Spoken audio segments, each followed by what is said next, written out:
നമസ്കാരം. ഗരുഡന്റെ വമ്പൻ വിജയത്തിന് പിന്നാലെ പുതിയ ചിത്രം പ്രഖ്യാപിച്ച് നടൻ സുരേഷ് ഗോപി. SG-257 എന്ന് താൽക്കാലികമായി പേരിട്ടിരിക്കുന്ന ചിത്രം സംവിധാനം ചെയ്യുന്നത് സനൽ വി ദേവനാണ്. കുഞ്ഞമ്മണീസ് ഹോസ്പിറ്റൽ എന്ന ചിത്രത്തിന്റെ സംവിധായകനാണ് സനൽ. സുരേഷ് ഗോപി നായകനായ കാവൽ എന്ന ചിത്രത്തിന്റെ സഹസംവിധായകനുമാണിത്. താരത്തിനൊപ്പം ഒരു ചിത്രമുണ്ടാകുമെന്ന് സംവിധായകൻ നേരത്തെ പറഞ്ഞിരുന്നു. സുരേഷ് ഗോപി ഇതുവരെ ചെയ്യാത്ത ഒരു കഥാപാത്രമായിരിക്കും തന്റെ വരാനിരിക്കുന്ന ചിത്രത്തിലേതെന്നും സനൽ ഒരു ഓൺലൈൻ ചാനലിന് നൽകിയ അഭിമുഖത്തിൽ വെളിപ്പെടുത്തിയിരുന്നു. സുരേഷ് ഗോപിക്കൊപ്പം സുരാജ് വെഞ്ഞാറമൂട്, ഗൗതം വാസുദേവ് മേനോൻ എന്നിവരും SG-257 പ്രധാന വേഷങ്ങളിൽ എത്തുന്നുണ്ട്. മാവേറിക് പ്രൊഡക്ഷൻസ് പ്രൈവറ്റ് ലിമിറ്റഡിന്റെ ബാനറിൽ വിനീത് ജെയിനും സജയ് പടിയൂർ എന്റർടൈൻമെന്റിന്റെ ബാനറിൽ സഞ്ജയ് പടിയൂരും ചേർന്നാണ് ചിത്രം നിർമ്മിക്കുന്നത്.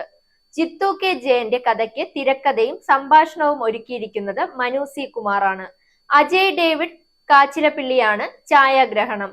രാഹുൽ രാജ് സംഗീതവും മൻസൂർ മുത്തൂട്ടി എഡിറ്റിംഗും നിർവഹിക്കുന്നു. Art Sunil K George, costume Nisar Rahmath, makeup Ronald Xavier തുടങ്ങിയവരാണ് മറ്റ് അണിയറ പ്രവർത്തകർ.